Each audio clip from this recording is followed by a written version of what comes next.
will help if this is something you haven't thought much about, and the other panelists can poke holes in my analogy. We'll see how far it goes.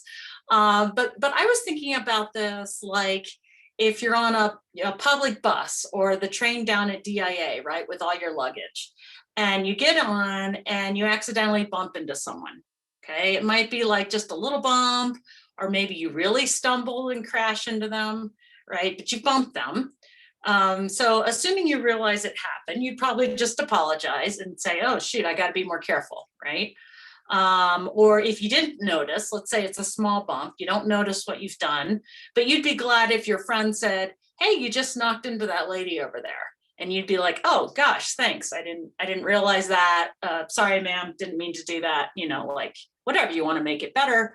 So accidents happen. You don't mean to hurt other people, and you learn to be more careful from them, right? So we can think about unconscious bias that way. Like we say something we thoughtlessly tossed out. We didn't mean to hurt anyone. We didn't maybe even realize it was a harmful statement, but we said it. So we might think about it that way.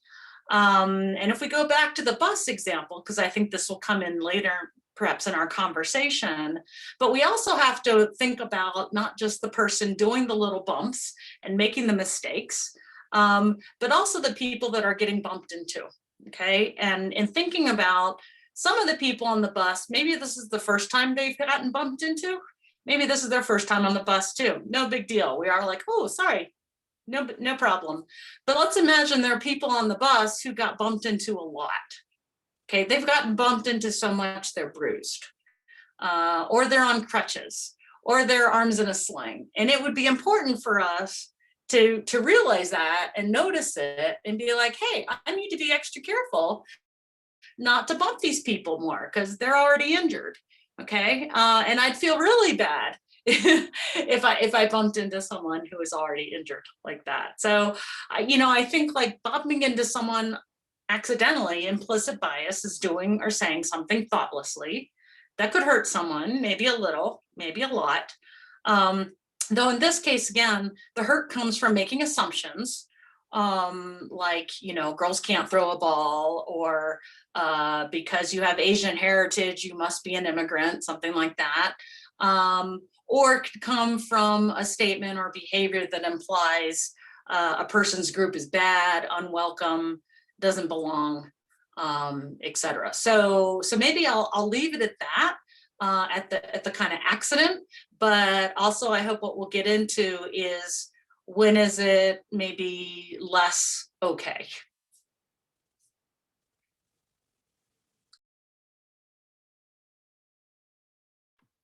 Thank you so much for that analogy. That was a very, very helpful analogy. I don't think I've ever thought about it that way. So, Dr. Blair, you are a psychologist at CU Boulder, and I know you are you work in the stereotyping and prejudice lab. Can you tell us what's going on from a neurological perspective with bias? Yeah, that's a complex question. And when you all sent me those questions first, I was like, maybe they won't ask that one. It's what goes on in the brain, what goes on neurologically, right? It's super fascinating. It's not my particular area of specialty. It's certainly fair to say that our thoughts and our actions are based in the control centers in our brain, and there are lots of interesting things we can learn about looking at brain activity, like how things can happen even when people don't intend them, etc. This is maybe going to one of your other questions, which is, what's the use of studying things at that level or in the lab at all when we're talking about real people getting hurt out in the real world? And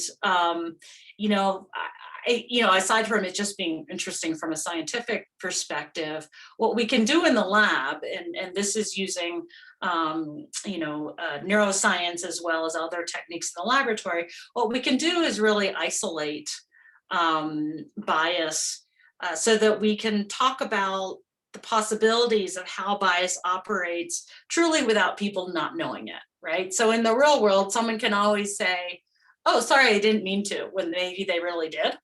But in the lab, we can set up conditions where we can measure that, where they really can't.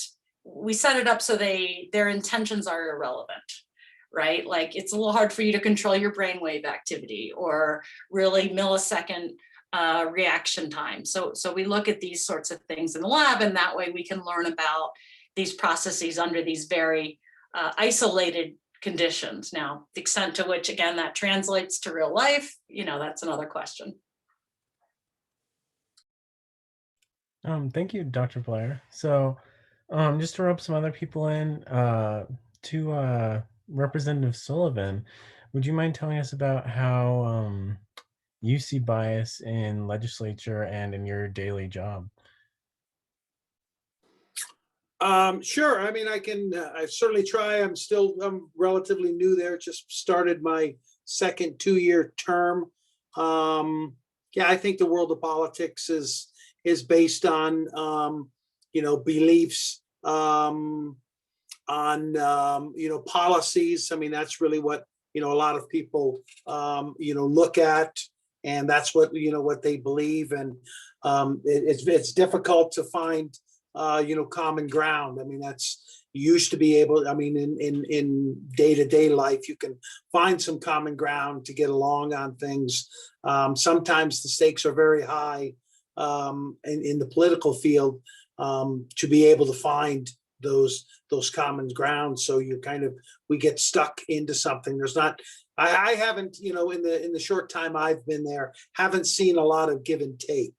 And so I think that really has to play into it. So we've got to, a lot of people are talking about a long game, where they can work on something for, numerous sessions before they get to a final result. And really in the political world, I mean, some people can already, depending upon where what district you're from, as soon as you get in, you're going to have that seat for 8 years because you've kind of been anointed in there. That is a safe seat for a particular party. You can pretty much do what you want and say what you want. You're not going to get out of there. People like in my district, I don't know if I'm going to be in there for 8 minutes because, as you know, they already tried to recall me just for doing what I said I was going to do. So it's a little tougher to play the long game there.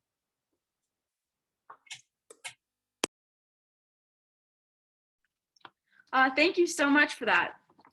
Our next question that we have set is for Mr. Kuhlman. And our question for you is, how do you see bias playing out in language and in students' writings, authors' speeches? Yeah, I mean, thank you for having me, by the way, and I'm glad that this club exists. So thanks for getting this all set up, and I'm pleased to be a part of this. The language is interesting because oftentimes I think we're able to, we're kind of like brought up with this assumption that we can say what we want and we can get what we want with language. But I kind of like to think of language just like our bodies, in the sense that we're born into languages and an inheritance of that language, just as we are our bodies. Like, we don't necessarily choose the parents that we're born to, or necessarily choose the time and place that we're born into. And the same is true of language. I mean, language is kind of coded in such a way that it has certain restrictions and histories with it. So, like, words have different denotations and connotations that somehow, for better or for worse, can strike people differently depending on context and so on and so forth. And I think, I mean, as a teacher of writing and reading, that's really kind of our business, is to try to figure out,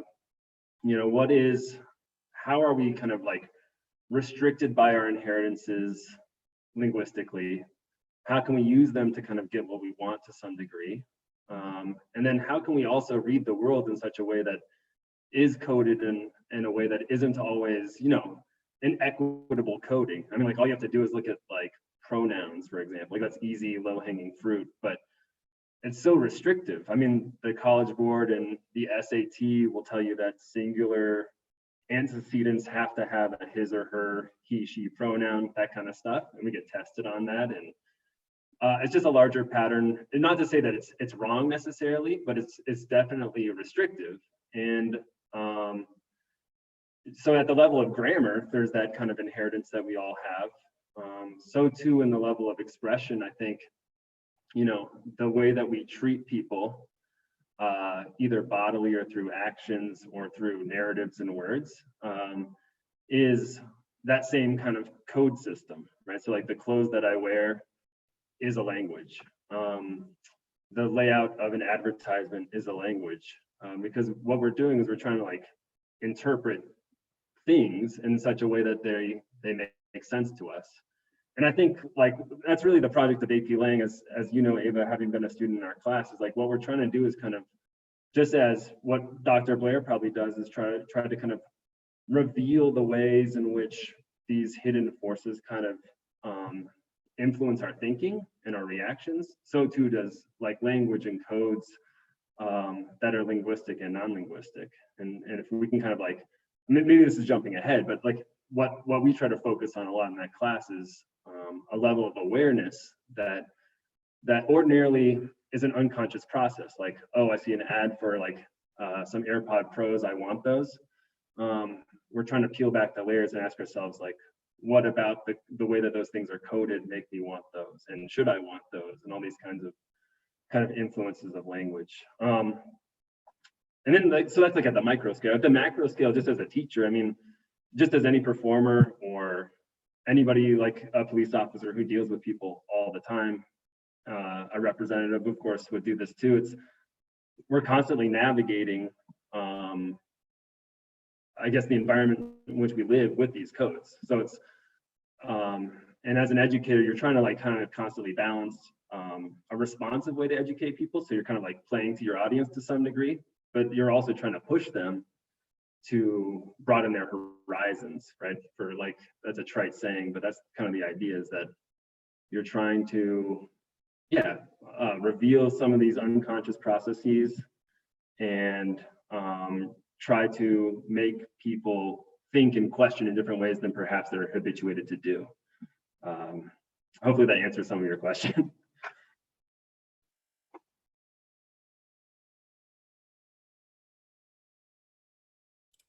Yeah, thank you, Mr. Pullman. And so the next question that we were going to go for is for Miss Casey Perry. And we just wanted to ask another kind of like job-based question. In what ways do you see bias or implicit bias impacting the work that you do as a mental health professional? Yeah, it's a great question, an important question, and you can go in so many different areas with this question. I was kind of trying to think about how do I want to wrangle this really big, huge answer. In the first part, it's in the mental health providers who are out there. So because it requires higher education, and that isn't accessible to a lot of people because of the socioeconomic factors that play into getting higher education. Therapists are predominantly white. And then you have clients who feel like, I want to see somebody who might understand my world, and there aren't a lot of options. So right in there, if you are at the place where you are seeking therapy, you might not be able to have access to the kind of therapist you may want. So right there, there's a bias in it. In terms of mental health, you know, if you are constantly taking different forms of isms, whether it's racism directed at you, sexism, homophobia, ableism, you know, all these kinds of isms coming at you, whether they're sort of these small but not small injuries over time, that adds up, you know, that impacts your self-esteem, that impacts your mood, that impacts your worry about how am I going to be perceived, and that can lead to different mental health issues. We know that facing ongoing trauma is problematic, and so being the subject of prejudice in whatever form it may come up is a form of trauma, and that can impact mental health. So in terms of bias, that's there. And then I think there's also the cultural piece. It's more culturally accepted for some communities to seek help than others from mental health. Some of that is because the access and the wealth and the idea of seeking help. And am I allowed to be vulnerable to say that I need help? That's more safe for some communities than others. So it shows up a lot. But as a therapist specifically, I think it's really important that we always make room for our clients to be able to talk about their experience walking in the world and how they feel that they are treated by those around them and how that affects the way they think about themselves before pathologizing them. Because you shouldn't be told there's something wrong with you when maybe the culture around you is broken. Thank you so much, Ms. Casey Perry. Our next question that we have are for our student resource officers, Deputy Tipton and Deputy Englert. And our question for you guys is, how have you guys seen unconscious bias in your profession? And I know over how many years I'm very curious at what your guys' take is on this. I guess I'll start out, Dan. I mean, just on the law enforcement side of it, I don't have like specific examples of that. I mean, just we do go through yearly training on implicit bias. And I think it's required through POST, which is our certification that we attended. And there's also in our basic school resource officer class, which all of our SROs have gone through, which is a NASRO class, the National Association of School Resource Officers. There's a section specifically, it's titled Creating Relationship with Diverse Students, which gets into implicit bias involved in that. And just from a personal side, I mean, I try to treat people, and when I deal with people, like treat everybody the same. Say, I think like Mr. Coleman said, I mean, we deal with a lot of people and different types of people.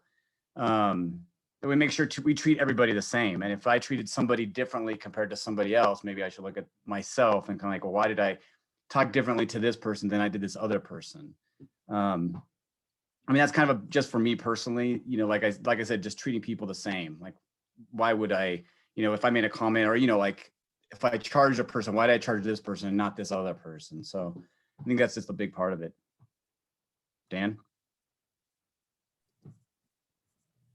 Yeah, I agree. I think, it's the training really is, that we experience as law enforcement is really more of kind of an explanation and kind of an understanding of what this is. And so we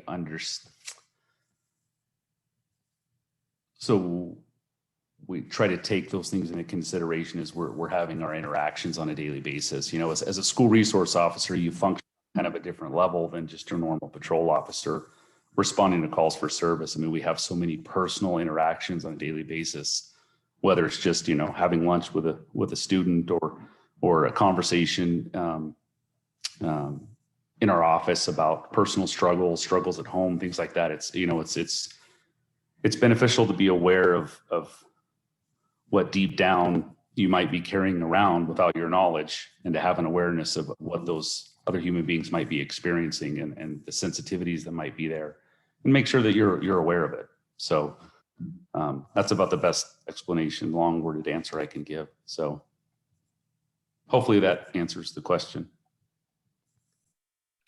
Yeah, so thank you. And I think now that we've hit everyone, kind of got like the basic bias as it relates to your job kind of answers, I think we're gonna move into our second group of questions. And so these ones are gonna be the more like real life impact ones, and also practical and political. And then also at this time, this is probably gonna be a bit easier of a category for that. I think we're just going to give like just a reminder that all of our panelists are like welcome and encouraged to jump in on the end of points, give your own input where you think it is valuable. So I'm just going to start off our section here and ask Miss Casey Perry again. Could you describe the culture and climate around LPS as it relates to our topic of bias?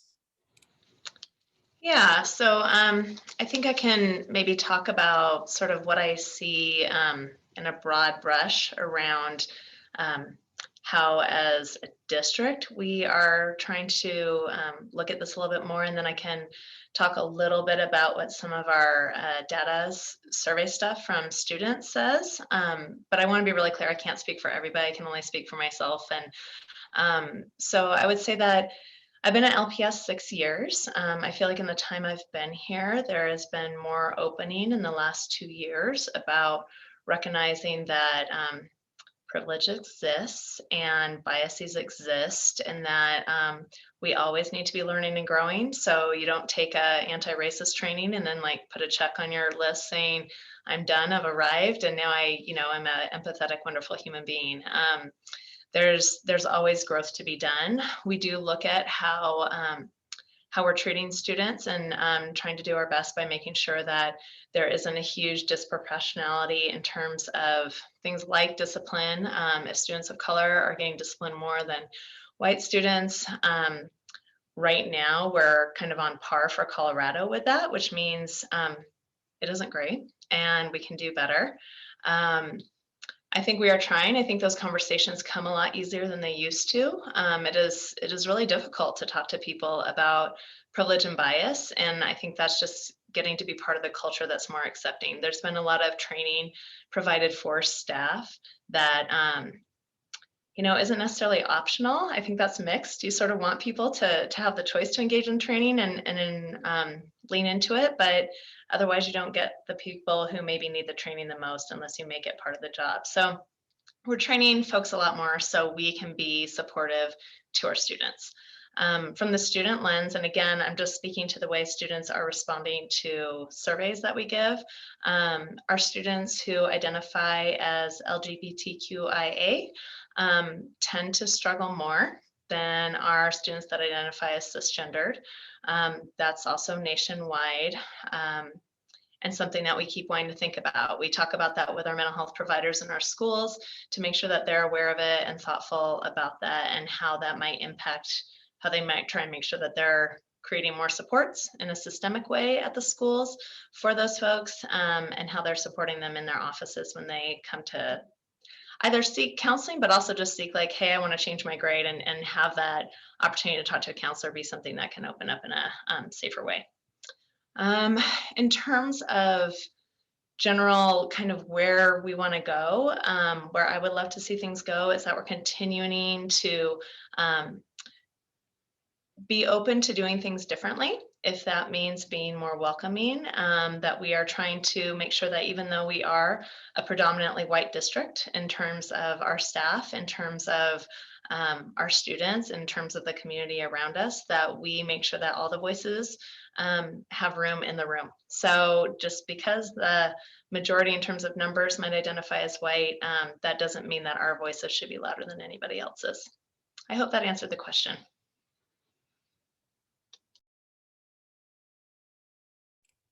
Yeah, I think that was great. And actually wanted to, off of that, lead in and for Mr. Kuhlman, how do you see these changes and stuff that we're talking about, like extra trainings and all that? Because you're kind of on the ground level as a teacher. Do you see these playing out as intended? Yeah, I think everything that the district is doing is very well intentioned. And I think that the way that they're approaching these trainings, I think is both effective, and I think it's driven by data, which I think will hopefully hook those educators or personnel who are otherwise a little bit resistant to something that isn't bolstered by some like numbers. But it's hard to say. I mean, like the tricky part of teaching at Arapahoe is part of what Ms. Casey Perry mentioned, is that it's viewed as being a homogenous place, but of course we know that it's not. And that's kind of a dangerous perception sometimes. And then alternately, it's kind of compartmentalized, as Mr. Sever and others know, that we have teachers who are departmentalized according to their discipline. And then we also have different compartmentalizations happening within the building. We have counselors versus admin versus teachers. And it's not like we're warring against each other, but it's hard to get for me, as an individual teacher, it's hard to get a firm grasp on how a building or a district is really kind of like implementing these types of changes. But I think like as an English teacher, it's really easy to talk about these issues and to bring up these subjects. I know I've talked to math colleagues or overheard math colleagues or in other subject areas in different buildings too, where we have district-wide trainings, just saying like, you know, how am I going to be a culturally responsive educator of algebra? Kind of missing the point a little bit, right? Like, how do I, it's not that you're like the variable X has to be every letter of the alphabet now or something like that. It's like, it's just that you have to somehow treat students as human beings. And so I think the district is moving definitely in the right direction in that regard. And people are, I think, more receptive. But it is tricky, like I said about Arapahoe as a building. It's a very tricky place to navigate, I would imagine, as a student. As a teacher, it is too, because it is viewed as, you know, a relatively affluent, homogenous school. But we know that that's not the case, as I said earlier. And, you know, I think some of that perception, it runs the risk of silencing disparate voices, or not even voices, but just making people feel outside, right? So, and that's never a good thing. And as an educator, I mean, like, it's all of our responsibilities and our duties to do that too, to bring voices in, both in our curriculum and in our classroom and in discussions. But part of that is also engaged in kind of lifting the veil of like this kind of just perceived kind of affluence that really doesn't exist. I mean, like, so for example, swimmers, I think this week swam against Creek. And so we have like a Creek Day, right? So people dress up like Creekers.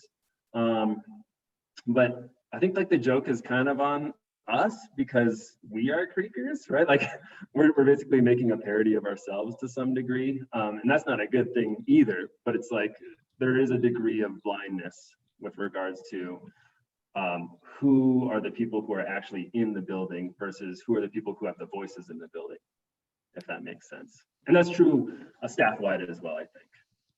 I mean, like if I look at the staff, very few people of color, and I'm just thinking about my building, et cetera. I'll just leave it at that. Can I just piggyback on that real fast? What Ethan just said. Departmentalization is a really traditional way to do school, and in some ways it's very efficient. Like I've got a whole bunch of people in the office. We all teach the same subject. We can collaborate, etc. It can also sort of create little echo chambers within buildings. I think Ethan was alluding to that. So it's, you know, it's oh, well, everybody must think this because the 20 people in my office think this. And I think that can inhibit communication. And I think that also happens to a degree, I think, at our school with regard to the kind of the divide that exists between students and staff sometimes. You know, like as a staff, we'll all get together and be like, oh, we have this great idea. And we don't involve the students in the decision making necessarily. And then I think the same thing happens with students. Like, hey, we're all having this experience, but teachers are totally unaware of it, or administrators are totally unaware of it. And I mean, I guess this is implicitly kind of a little plug for this conversation because we're crossing that divide a little bit today. But just wanted to add to that. Thanks.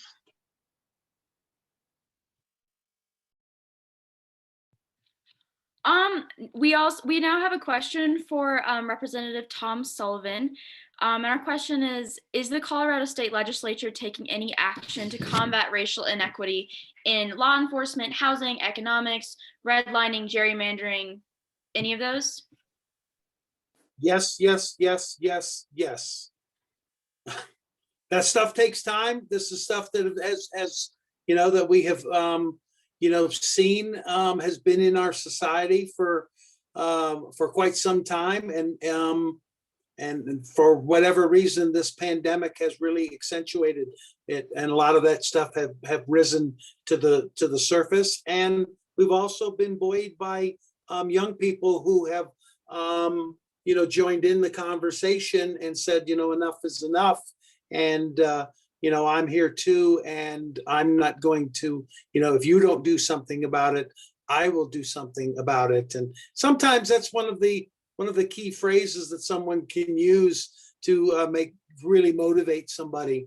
The threat that someone else might take action when you know that you should have, and that's causing politicians to get involved. You saw the passage of Senate Bill 217 this past year about law enforcement, and the problems that we're having with their interaction with their community, and the way that things are being thought about. And so yeah, those are all issues. But I just have to say, I mean, major changes like that take time.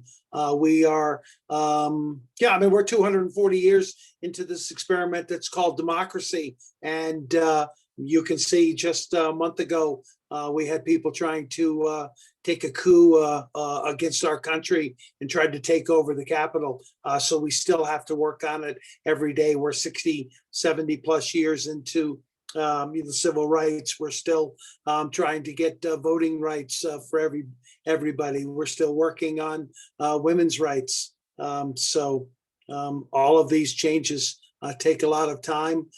People who have ideas need to move to the forefront, and we need to just continue to work on it. Yeah, thank you. I think that's a really great answer to that question. I feel like that one was a bit of a hardball, but and this one's open to sorry. And I just want to ask about the Senate bill that you mentioned. If I'm not mistaken, that is the STAR program, right? And that's like what started that in But Denver. that's police accountability, the police accountability bill that we passed during the summer. The STAR program, I think, is something that's coming up this year, or something that has been done in a couple of communities, and they want to use it across the state. That is the case where law enforcement doesn't have to show up at every single problem, with a firearm. It'd be, we can bring people who specialize. It's a mental health issue. It's a housing issue. It's a food issue. It's not, firearms and law enforcement. Yeah. And so for that one, I think that's a great topic for us to move to. I want to ask our SROs, like, how do you feel about what we've seen with how that's been executed in Denver and in the smaller communities, if you care to talk about it?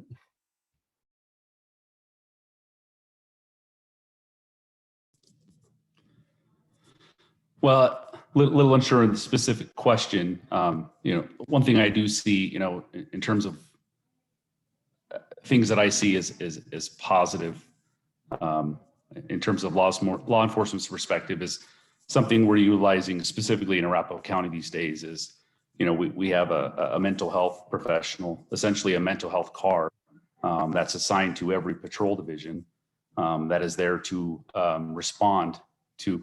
We're dealing with so many issues relating to mental health issues, that it's nice to have someone who is a trained professional. Not that we aren't, but they obviously have a significantly more higher level of training to help assist with those types of things. So I definitely see that as a positive, and how law enforcement's evolving to address some of these issues. So, James. No, I do agree with you, Dan. I mean, like Dan was just talking about, we have it's called a Mary car, but it's a mental health car. And anytime there's any type of mental health, they will come along with the deputies. And when we were working patrol last month and things like that, before school came back in, and I mean, it was great when they would show up, because it was a help to us, because, and then, a lot of times they would take the call and then we could move on to something else. So, I mean, that is some of the positive changes that we're seeing. So, yeah. Awesome. So we're gonna we have a question from one of our audience members. It's from Lauren Graves. I actually don't see her in the attendees anymore, but her question was for Mr. Sullivan. How do you avoid implicit bias in Colorado legislation? Well, I mean, I mean, it's party lines. I mean, you can call that bias, but the parties we're based on what we stand for. And if you don't stand for something, you don't stand for anything. So everybody is, I mean, we have a party platform. That's, what they put those together before every election. That's what you stand for. I mean, I don't know if that's a bias or not, but that's who we are. That's what we stand for. You try to find, a common ground in between the two different platforms that the two parties would have, and it's difficult to find that unless you're hearing from the communities that are asking you, we need this, so you need to cooperate with them, because if we don't, I mean, that's the problem that, we're having in Washington, D.C. There's so much infighting going on there that nothing, gets taken care of. We could talk about, trying to get a stimulus package passed. People need that help. People are, getting thrown out of their homes. People, are losing their cars. They don't have enough to eat. And there's two political parties that are fighting over, issues, and that's affecting, families. So, you've got to just, I mean, I'm not sure that that's a bias. That's just where those two parties stand.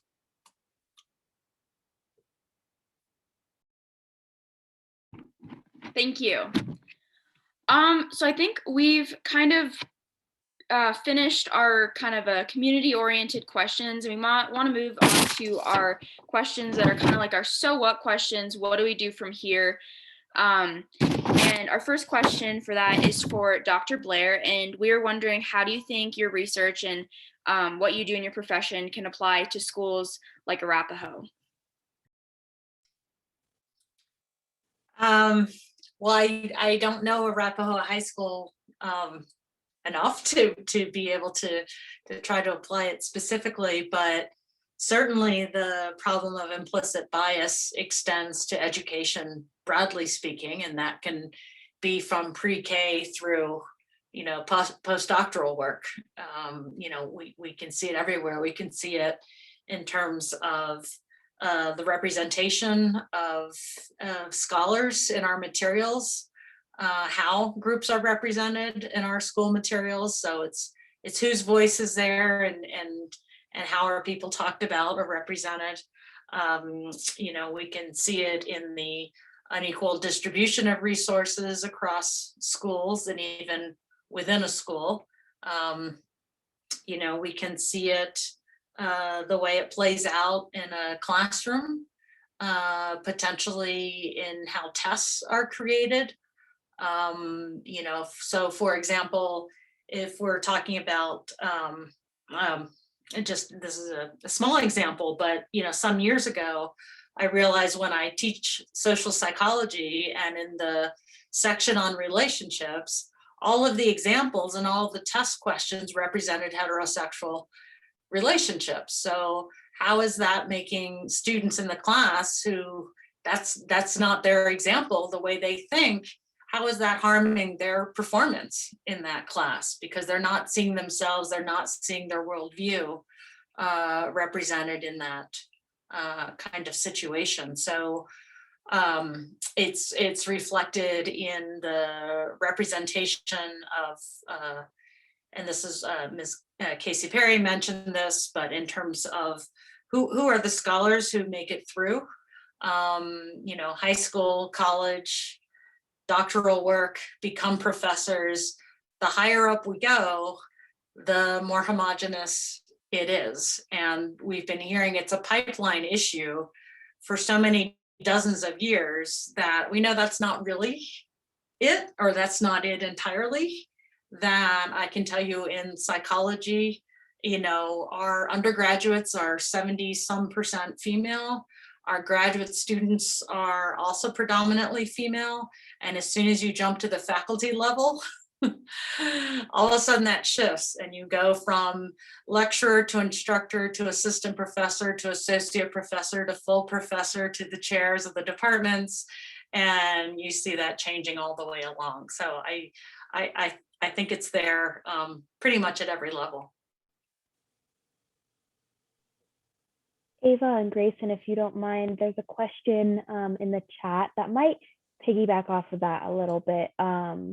As a predominantly white school, and this is open to all panelists, there's nobody specifically directed, probably those who work or attend at Arapahoe. As a predominantly white school, how are we contributing to unconscious bias by using a mascot that is a person from a different culture? I don't mind wading into this one, and maybe some other opinions would be great, especially student opinions.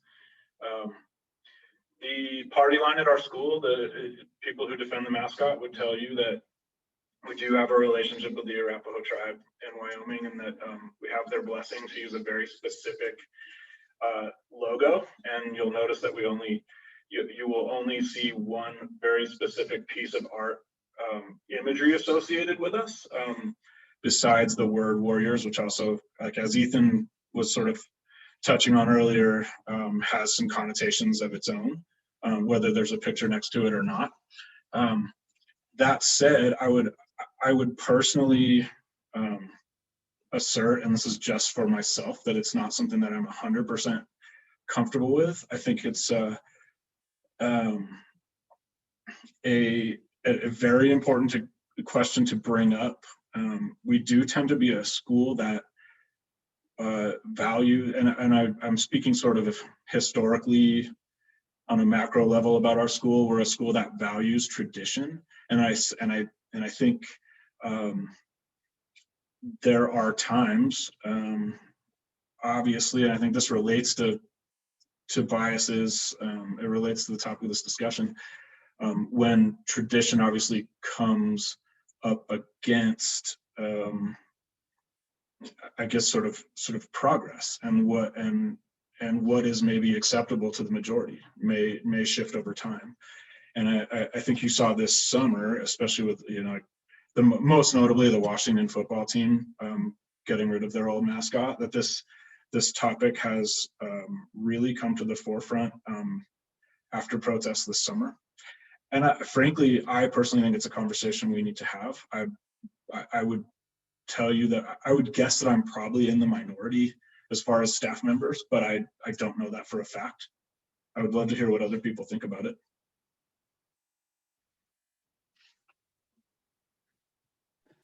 I guess, I mean, Alex and I have talked about this actually, you know, as friends and coworkers, but it's the idea that, like, no matter the justification, right? Like, so this is where the unconscious part of the bias kind of comes in. No matter how we rationalize it, there's still this idea that, like, what a mascot does is it's like the figurehead of your school that's supposed to intimidate others, right? Like, that's kind of like how most mascots work, right? They're kind of like scary things that you don't want to mess with. And to call like an entire group of people or a particular tribe like something scary is probably that's the implicit badness, right? Like, that's the thing that could color your view implicitly of a person. And it's not to say that it does, or that we can't work around it or anything like that. But that awareness, like, just to say that, oh, it's tradition and we have the blessing and then stop there, in my personal view, and it sounds like in Alex's view, is stopping short of kind of like acknowledging the complexity of the logo and of the warrior name for our school as a kind of like a mascot logo / marketing tool kind of thing. Yeah.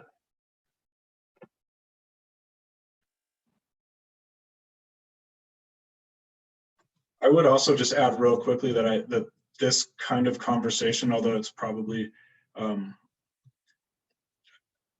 I would say on a discomfort scale, this is probably like a 3 out of 10, right? At least as far as uncomfortable conversations go. We're talking about our mascot, but this is an example of an important conversation that our school needs to have, whether it's about our mascot or whether it's about other ways people feel alienated in our building. Anything like that starts with an ability to wade into a conversation that you might not be 100% comfortable with. So I appreciate Ms. Applegate who asked this question. It's really important. And I would just add, you know, from my view and as a scientist, I think it can really be problematic. And as you're expressing, sure, with full understanding, and after a long lecture about it, you might go, oh, okay, I see. Now maybe I can view it differently. But for most people, that's not happening. And even after it happens, that's not the fast automatic association, as you're saying, that's going to be made. And then especially if you think about visitors to your school and how people feel welcomed when they immediately come in. I have to say, when I saw it, I was taken aback myself.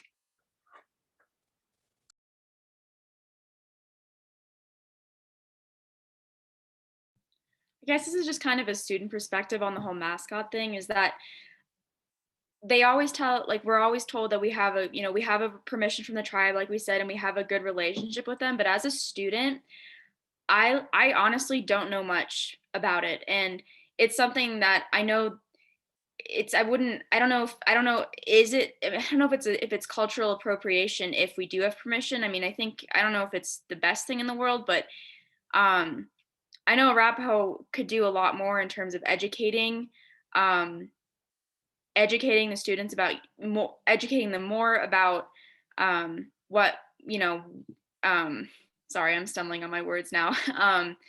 Yeah, I don't know. I agree. I think Arapaho could do a better job in educating on what it means to have our mascot as a tribal figure.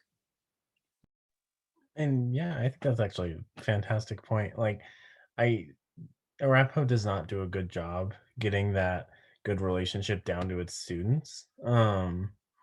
I think you could go to virtually any student that we have and ask them about just like general traditions of the tribe and, you know, all these things that we claim to know so well, but we really don't. Like, none of our student body does.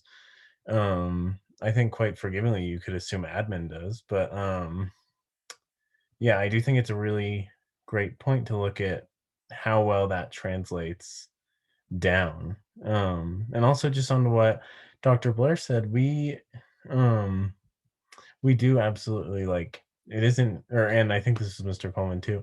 It is an issue that we impose that figure of our like warrior head and the like scary warrior logo, you know, like the form of a mascot onto people that we meet. And unless anyone else has something to say on that topic there, you can interrupt me now if you do. Then I think we are going to go into a question for the entire panel. Just how can we recognize our own unconscious biases and how can we be aware of them?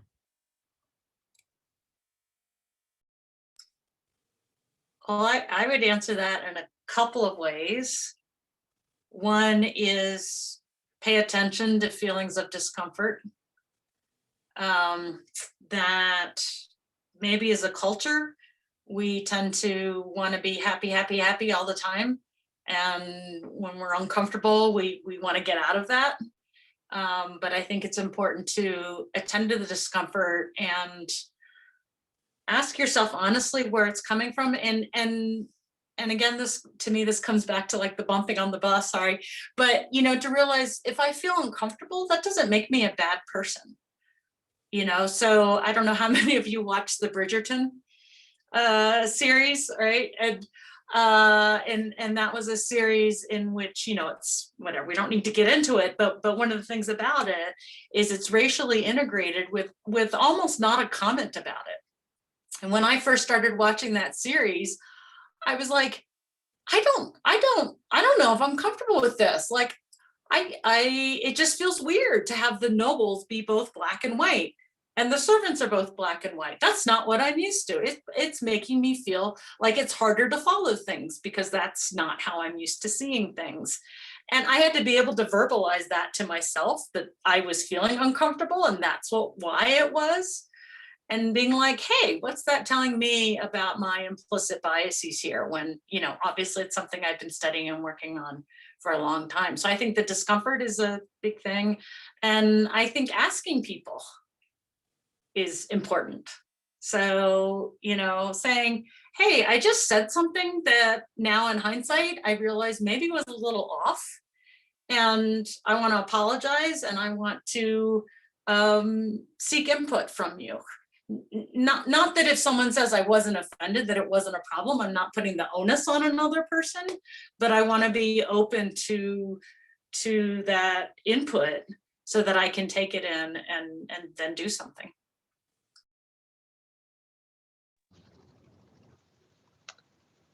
I'm happy to jump in here. Are you finished, Dr. Blair? I don't want to cut you off. Okay. I think adding on to that, it's being willing to go into uncomfortable situations and realizing that is as comfortable as you may feel if you're coming from a, you know, powerful perspective in terms of being, you know, white or whatever the lenses that you're looking through. The discomfort you might feel is not probably even close to the discomfort somebody might feel just walking through a store and the way that they are treated. So, so I think honoring that, you know, I'll be totally honest, is there are times when I am better at leaning into my discomfort and challenging myself. And there are times when I'm tired and I don't, and it's a cop out. And so I try and call myself on that some. I think when you're younger, being able to learn the skill that I think the younger generation is way better at than older generations was or has been, about how to confront somebody if they make a comment that doesn't feel okay. I think that has grown and I hope it continues to grow. I think it's harder to challenge your own friends and peers and colleagues than it is to challenge a random stranger on the internet. So being able to do this with the people close in your life. And I think one of the things that was hard for me when I started becoming aware of white privilege, because I didn't even really think about it for a really long time, is that if I'm aware of it, it doesn't mean that my parents or my culture or my background is bad. It's okay to continue to grow and progress, and it doesn't mean that you're forsaking the generations before you in your family. It just means you're moving forward. So if people can disconnect that, I think that's really important in terms of growth.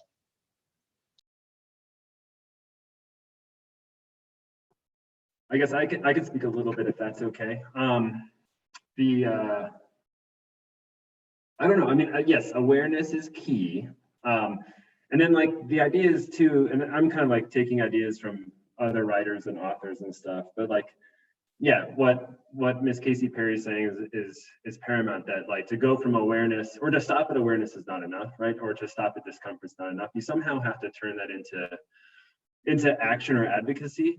And it does take, it takes that that degree of empathy and that degree of risk taking that I think people are, even though I see like lots of student advocates, you know, express their online advocacy, in a classroom, people are loath to speak up and try ideas, I think, because it's not so much a cultivated response. Like it's not something that you can sit down and think through and troubleshoot and then produce it and hit send, that kind of thing.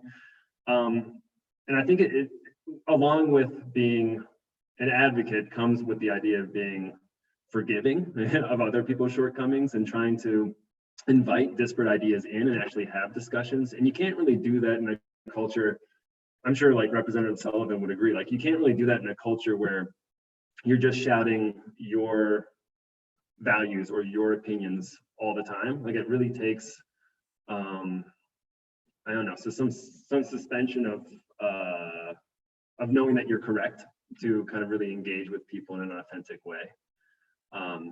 And I think further than that, I think, you know, like just going back to our mascot discussion, I think it's really cool that people are having those discussions, but I hope it doesn't stop at something that's just so visible, right? Like it's the invisible stuff that troubles me the most about Arapahoe is like, yeah, like the silent student in the back of the classroom. Or like, for instance, this happened to a colleague of mine today who was asked by a student saying, you know, where are the Asian American voices in American literature? Like those kinds of problems that happen, yeah, systemically and curricularly, and then just on a one-to-one relationship within a massive, like the bump on the bus, like those are the things that are really difficult to know how to react to in a productive way. And yeah, I think like having discussions like this and being willing to listen is like really where the rubber meets the road, I think. Yeah, and then I think just from a personal perspective, like what Miss Casey Perry was saying, is like you don't actually, you're not forsaking anything by honoring somebody else's point of view, nor is it a bad thing to venture an opinion that might be wrong, right? So like, I think like you just have to have some kind of humility with regards to how you speak and how you interact with people, and doing so is very difficult when we want to be so perfect all the time. And I think Arapahoe has that mentality among its student body and its faculty that we're shooting for perfection all the time. And then if I upset somebody, then I'm a bad human being. And that all or nothing thinking just doesn't drive growth often, in my experience.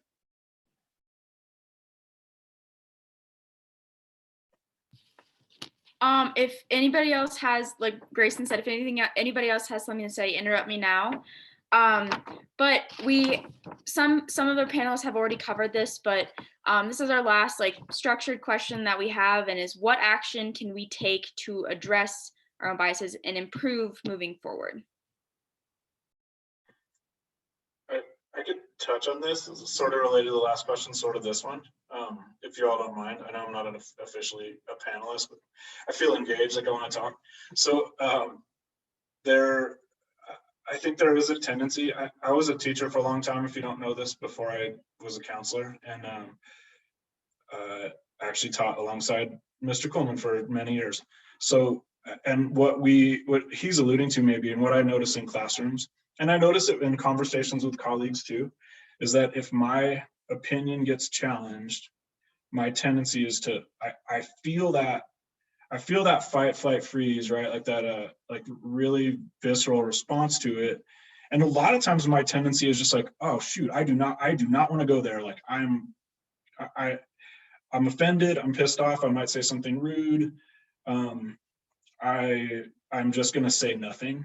And I have witnessed those pregnant silences in conversations before with, in classrooms and even with colleagues. And I guess my challenge to myself, and I can't tell y'all what to do, is to try to push past that. It's like sort of like, all right, I feel it. I'm gonna take a deep breath, and then I'm just gonna like talk about it, or I'm gonna ask a question. And like our values aren't less important because we have differences, right? Like if I asked you like, what do you value the most, integrity or love? And one of you said love and one of you said integrity. I wouldn't think less of either one of you. It's just that that's how your value system is set up. And so to maybe think about it that way, and just like, it is a yucky feeling, and it is easier to just kind of like run away from it. And if you're in a position of power or privilege, and then you're kind of allowed to say nothing, and it just gets camouflaged because your point of view is the accepted one. So that's me thinking out loud about it a little bit. I'd love to hear what other people say. I think it's always worth thinking about who's not in the room and why that is. And I think of this recently. We were doing staff. I'm also the chair of my department. We were doing staff evaluations, and one of the evaluative categories is how well are they doing on diversity, equity, and inclusiveness? And one of the staff members made a comment like, well, there isn't anything we can do. We don't have diversity. It's like, that seems like something we could work on, isn't it? You know, like the idea that, oh, I don't have to worry about diversity because we don't have diversity. It's like, well, then let's work on diversity. Like why don't we have diversity? And let's talk about that. And another thing I raised in that meeting was, well, we do have diversity in our building in terms of staff, and that's the maintenance workers. So you're not even thinking about them. We're not thinking about them as our staff. You know, we're thinking about them as people who come and go during the night and we don't see them. So how are we welcoming them into our building and into our department? And do those staff members feel that they could come to the faculty as a resource for themselves and their families about going to college? My guess is they don't feel included that way. So how can we change that?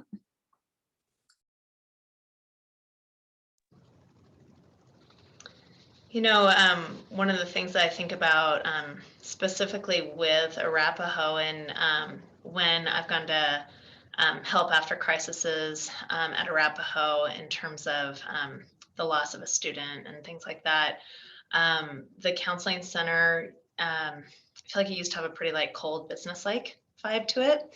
And you would walk in and it sort of felt like you needed to be there to work on your college application. I think they have improved the feeling when you walk in there, which is really nice. It feels more welcoming, and that was definitely intentional. The group kind of room and the staff room is covered with all these college pennants around. And I feel like that is in a way not honoring the students who choose to not go into college because there's so many different career paths. So I think there's just these little things that we can do to allow more ways to be successful, that there's not just one way to be successful. There's a lot of ways to be successful, and everybody's definition of success is different. So I think that's a little way we can move forward.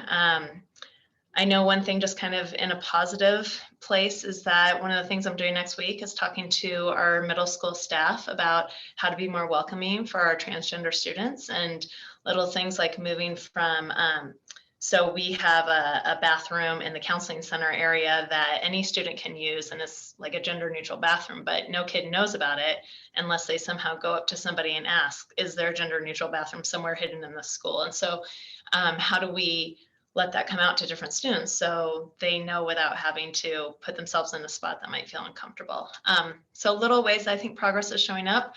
And then the last thing, I know I'm gonna have to go soon and we're getting late here, but I was really struck when I was going through grad school by a professor who every day when we came into class made us write down, and sometimes we had to share out, but we always had to write down one way that we used our privilege that day. And so it might be things like I was able to get in my own car and drive to class, and I didn't have to like leave early and catch a bus and sit next to somebody who made me feel uncomfortable and all these things. And so I think when we can keep looking at ourselves that way, and that's a never ending process, that helps create the room for growth. Yeah, I think this question has been very productive for us, and I just wanted to ask or extend a little mini question to the SROs. You guys are a bit more integrated with the student body, I would say, than a lot of our panelists. So I just wanted to ask you guys, how do you see, Miss Casey Perry was mentioning, these students who maybe don't fit into the classical Arapahoe norm of, the straight cisgender students that are going off to college after?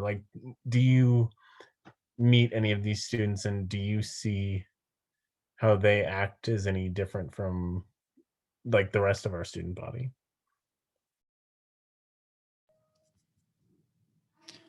Well, I don't want to speak for James. Definitely want to give him the opportunity to speak.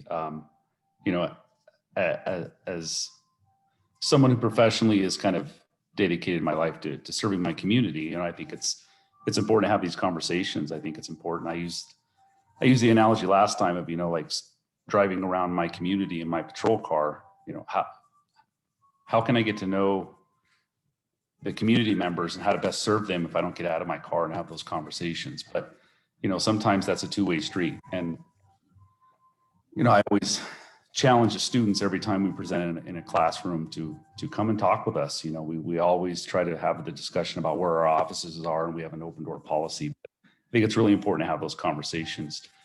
I know Deputy Engler and I both have attended some of the Saga Club meetings, and try to be a known face and have a conversation and try to start that building of a rapport. So I think that's kind of how we try to address it. James. And you guys are Yeah. here, so thanks. Yeah, So- I mean, and I just, sorry, Alex. I mean, I do appreciate you guys inviting us, and I just want to make sure I get that out there. And please, if this comes up again, please invite us and have that conversation, kind of going off what Dan says. And I agree with him 110%. I mean, just me personally, I mean, I've been a school resource officer for a long time, like 12 years, or actually more than that. And I try to look back like each year or every time I get into a school, or not every year we start, and I try to look at the group of students who I don't really connect with, because I have a tendency, or I think we do, to talk to the same students. Like, you say hi to a kid or a student and whatever, you have a joke, ongoing joke that's going on or whatever. But like, I try to find some group of kids that I don't really know.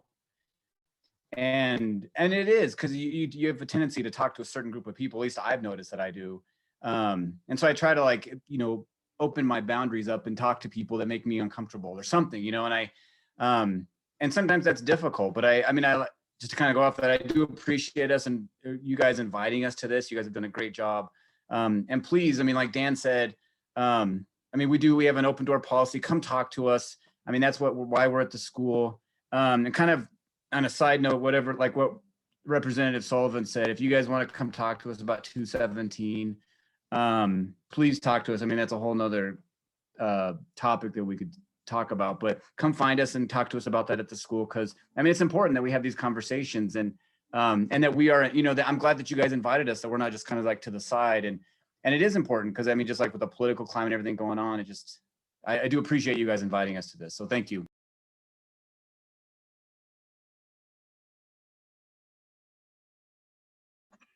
Thank you all for coming. That's what I was saying earlier. Like you care enough to show up to this. I really appreciate that about both of you.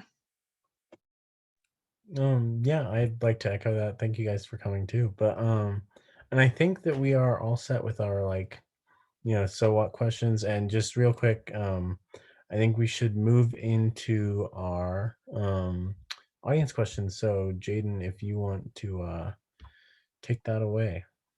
Yeah, so it looks like we are pretty well over time. So, and we answered a lot of the questions actually in by typing them out. So go ahead and check the answered panel. And there are a few questions that have gone unanswered that are really good questions that'll take a while to discuss. So perhaps we want to extend an invitation to join our next meeting for certain questions, like there's one about cancel culture, which is very interesting, and about our district, just so that we don't keep anyone here for too long. But we will go ahead, and if you are interested in attending a meeting, I believe anyone, student or staff, is welcome to come. Just go ahead and email Mr. Spare. Is that all good? Is that okay? And we will let you know details. That's great. Like I wanted to acknowledge the one question I just saw that Ian asked is, are we doing a good job of helping our student body feel comfortable having these conversations? How could we do a better job? It's not an easy answer, but it's the exact kind of thing we talk about in our club. So I don't know if Ian's a student or someone else, but we all are welcome to our group, and I guess I want to extend that invitation. And just really appreciate everybody's time. So. Thanks for the honor of being here. Thank you all, and I guess I'll leave it to Ava or Grayson to just kind of sign off. But I just yeah, just really appreciate everybody. Thank you so much for joining us. Yeah, I'll say something quick. Thank you so much for all our panelists for taking time out of your evening to talk with us. I know I've been super excited to learn from the experts. So again, thank you so much for sharing your expertise, and yeah, we really appreciate it. Grayson? Yeah, really, yeah. Thank you guys so much. And yeah, I mean, you guys aren't getting paid for this. They're here by choice to everyone in the audience. We really appreciate Az being here and sharing what you know about it with us. And I think most of the audience has seen in the chat. I just opened it up. We would love to have any feedback for if we for if and when we run something like this again. And yeah, I'm glad you guys all could come here. I think we kind of did a good job accomplishing our goal of kind of broadening everyone's understanding of implicit bias and seeing what we can do to tackle it in ourselves.